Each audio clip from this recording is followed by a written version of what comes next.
É uma alegria muito grande poder estar com todos vocês nesse dia tão bonito, tão gostoso, na presença do Senhor, no blog, vivendo a vida feliz, podendo participar com você que está nos assistindo ao vivo neste momento, em qualquer parte desse planeta. É uma alegria muito grande poder recebê-lo e poder entrar na sua casa. Que Deus abençoe ricamente a sua vida nesse dia, que você possa desfrutar da presença do Senhor Jesus, que Jesus enche o teu coração de paz, de amor, de alegria. Esse é o nosso desejo. Por isso é que nós estamos aqui todas as quartas, todos os sábados, sempre às 16 horas aqui da Europa, às 11 horas aí do Brasil, podendo falar um pouco do amor de Deus para as nossas vidas. Precisamos de Deus. Deus é a pessoa mais importante nas nossas vidas. Precisamos abrir o nosso coração, de esperança que nós temos num mundo como esse, na verdade.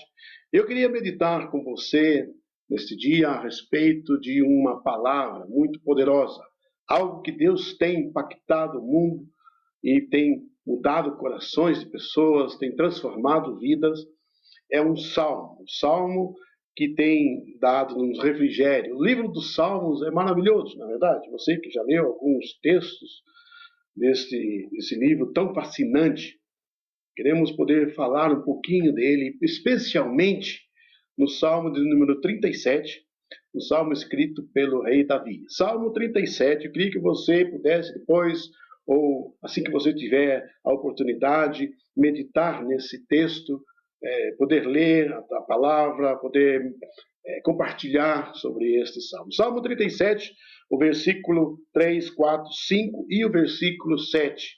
Vamos ler e vamos entender um pouco desse salmo que nos diz o seguinte: confia no Senhor e faz o bem. Habita na terra e alimenta-te da verdade. Agrada-te do Senhor e ele satisfará os desejos do teu coração. Entrega o teu caminho ao Senhor, confia nele e o mais ele fará. Descansa no Senhor e espera nele. Esse salmo, como nós já falamos no início, foi um salmo do rei Davi. E nada melhor do que Davi para poder expressar a grandeza, o poderio de Deus. E nós sabemos que Davi teve muitas intimidades com Deus. Davi, antes mesmo de ser escolhido rei, ele, quando era pastor das ovelhas, e lá no campo, cuidando das suas ovelhas, certa vez apareceu um urso. Ele matou um urso e aquela euforia, aquela alegria, Davi podia sentir que não vinha dele, vinha sim do Senhor. Em outra ocasião, Davi teve que enfrentar um leão e teve que matar um leão. Mas eu creio que tanto o leão quanto o urso foram experiências fascinantes na vida de Davi. Mas eu creio que a maior de todas elas foi quando Davi foi encontrar com o gigante Golias. A Bíblia nos relata dessa história, quando Davi chega no acampamento dos israelitas e encontra aquele filisteu que estava blasfemando contra o nome de Deus, e aquele gigante começa a desafiar, perguntando se haveria algum homem naquele exército que fosse confrontar com ele, lutar contra ele. E Davi, com toda a sua coragem e confiança no Senhor, chega para o rei Saul e fala: eu vou lutar contra esse gigante, esse incircunciso, esse homem que está desafiando o nome do nosso Deus. Ele está zombando do nome do nosso Deus. Eu quero ir lá lutar contra ele. E eu vou lutar contra ele em nome do Senhor dos Exércitos. E Davi, então, é preparado para essa luta. E Golias era um homem experiente de guerra, já um veterano de guerra. E tentaram colocar em Davi a armadura, o capacete, a couraça, o escudo, a espada e todo aquela monumento de peso. Causou em Davi um transtorno, ele não conseguia nem se mexer. E Davi teve que pedir para o rei, falar: tira tudo isso, eu não consigo poder usar isso, eu quero ir com aquilo que o Senhor tem me dado, a simplicidade. E Davi vai, e o texto da Bíblia nos relata que ele pegou algumas pedras, e ele com seu alforje, ele consegue atingir o gigante, destruir, matar o gigante. Então veja que era uma coisa que jamais algum homem pudesse fazer.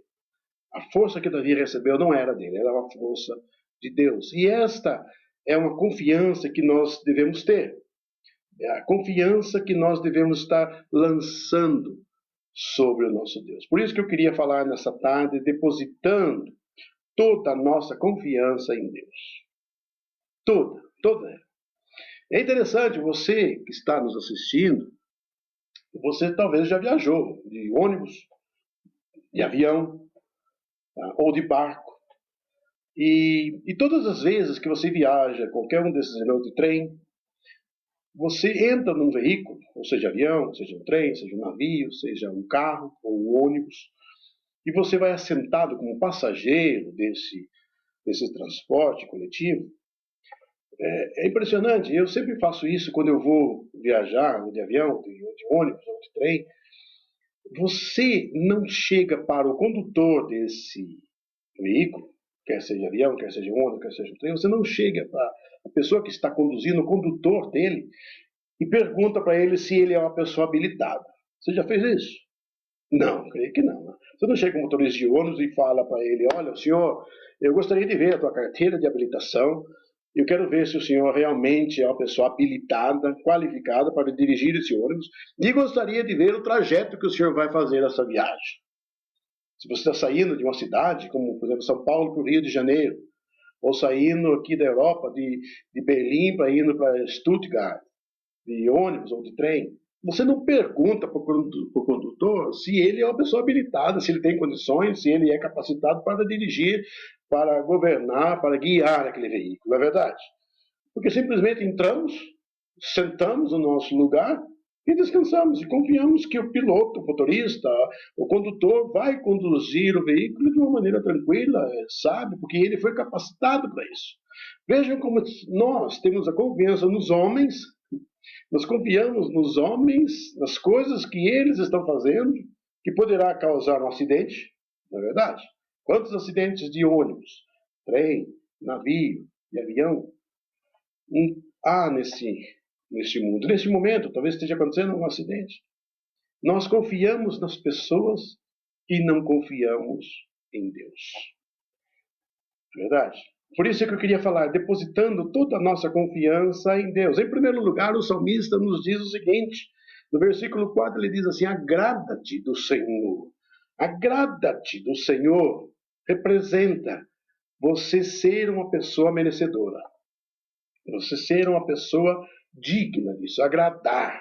Agradar alguém é como você, eu me lembro quando eu era criança, ou você que quando era criança queria alguma coisa do seu pai, da sua mãe, você tinha que agradá-lo, não é verdade?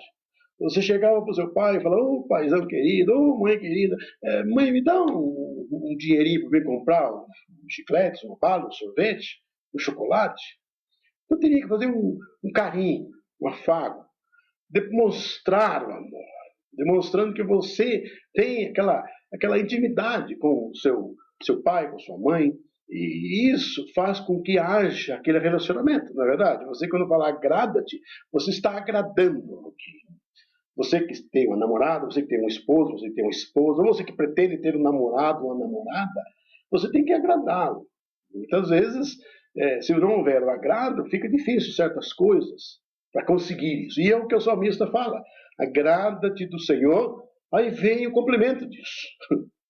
O salmista Davi fala exatamente nisso, dizendo, agrada-te do Senhor, e ele faz agora a resposta disso, e ele satisfará os desejos do teu coração. Essa é a primeira condição que nós vemos em Deus, agrada-te do Senhor. Algo que Deus está esperando de mim. Certo? Ele está esperando de mim para eu poder realizar. Uma segunda coisa que ele nos coloca nesse texto está no versículo 5. Além de você agradar a Deus, diz uma outra expressão, entrega o teu caminho ao Senhor. Entrega o teu caminho ao Senhor. Você ser digno de poder fazer alguma coisa, você tem que ter credibilidade, não é verdade? Credibilidade e saber que você precisa de uma palavra que muitas vezes no nosso vocabulário é difícil, descansar no Senhor. Eu sempre vejo em finais de anos, como Natal, por exemplo, onde nós sempre compramos um presente para alguém que nós queremos bem. ou para nossa esposa, ou para nossos filhos, ou para o nosso cônjuge, ou para os pais, ou dos pais para os filhos, enfim. Você compra um presente e você vai entregar para essa pessoa, não é verdade? E a pessoa, ao receber aquele presente, ela foi uma pessoa que está com uma credibilidade grande com você. Ela mereceu aquilo também. E ela precisa saber que aquele presente que foi dado foi um presente de todo o coração. E ao dar aquele presente, ela vai recebê-lo, vai abrir e vai utilizar aquele presente, não é verdade? É exatamente o contrário que Deus quer de nós. Deus quer que nós entregamos a Ele o nosso presente. É interessante isso, né? Se você pensar bem, Deus quer a tua vida. Então você entrega a tua vida a Deus como presente, Deus vai receber. Agora, eu fico imaginando, se você dá um presente para alguém que você ama, que você quer muito bem, você já imaginou daqui uma semana, por exemplo, você pensar, eu quero meu presente de volta? Você faria isso? Ou se você der um presente para alguém, já pensou, daqui uma semana alguém te liga e fala, olha, eu dei um presente para você, mas eu estou arrependido, me dá de volta. Era algo constrangedor, será algo muito constrangedor, muito chato, não é verdade? Você vai se sentir arrasado, se sentir humilhado, você vai se sentir assim envergonhado, e você vai se sentir até meio desprezado, e você vai até entregar o presente para a pessoa, mas aquela pessoa não vai ter mais essa credibilidade com você. Ela não vai ter mais aquele carinho que você tinha, não é verdade? E isso é nossa vida com Deus. Você tem um problema no teu coração, você pega esse problema e fala, Deus, eu dou, Senhor, e entrega a Deus. Entrega esta dificuldade ou estas dificuldades a Deus. E você tem que entender que uma vez entregue a Ele, você não pode querer requerer novamente. Pedir de volta, Deus, me dá aquele pacote de problemas que eu dei para o Senhor, que eu vou tentar resolver. Porque daí vem a conclusão dessa frase, entrega o teu caminho ao Senhor, e ele diz assim, confia nele, e o mais ele fará. É isso que Deus está querendo realizar. Ele faz, ele resolve. Ele vai resolver o problema na sua vida. Você vai descansar no Senhor. Você tem que descansar, esperar. Descansar representa, eu entreguei a Deus, Deus, eu peço agora que o Senhor me ajude, e o Senhor vai resolver esse problema. E Ele, com certeza, Ele tem poder para isso.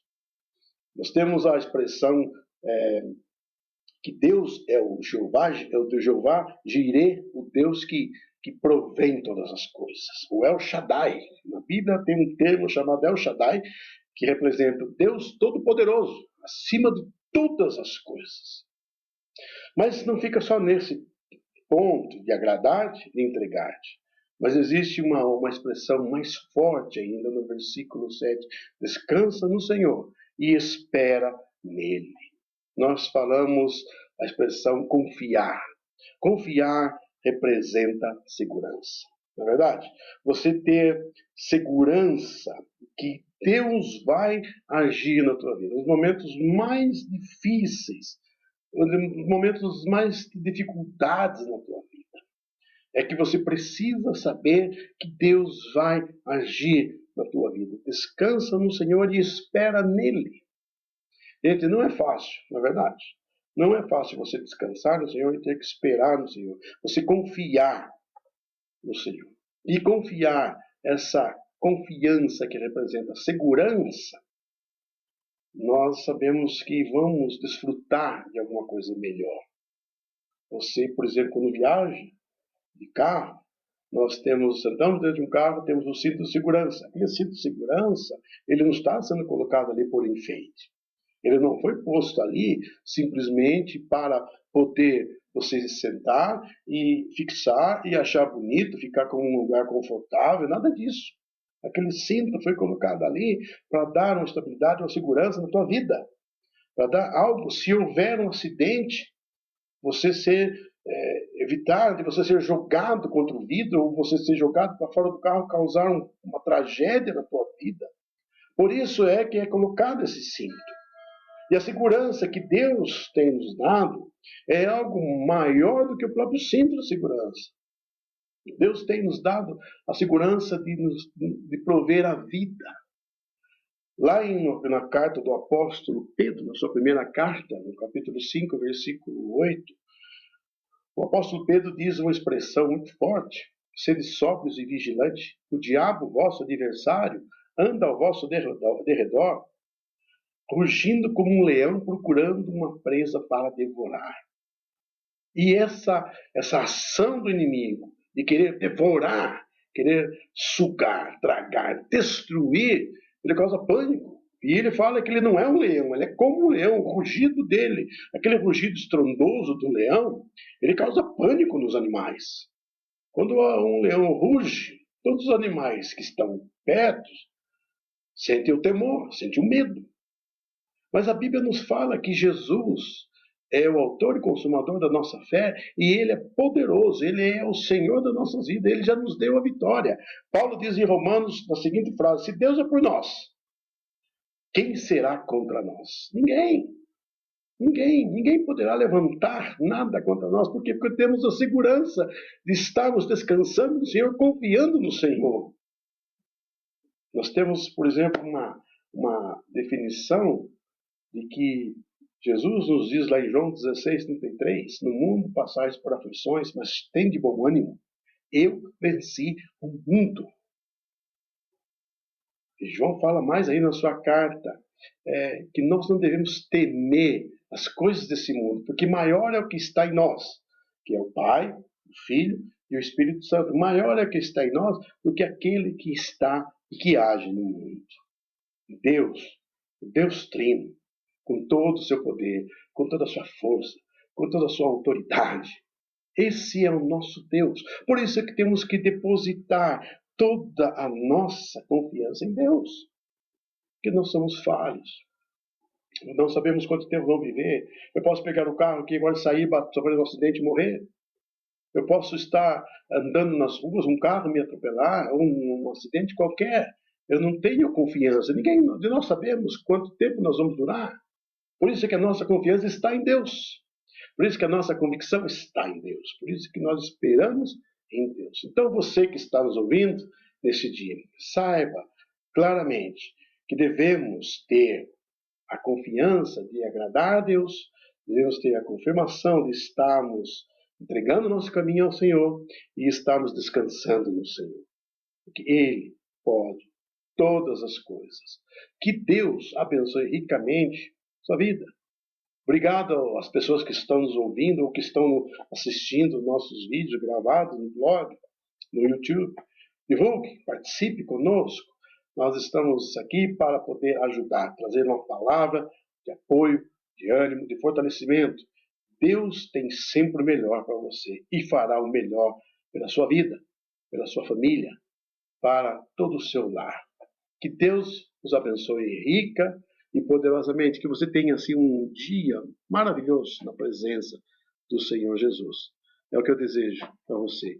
Em nome do Senhor Jesus. Amém e amém.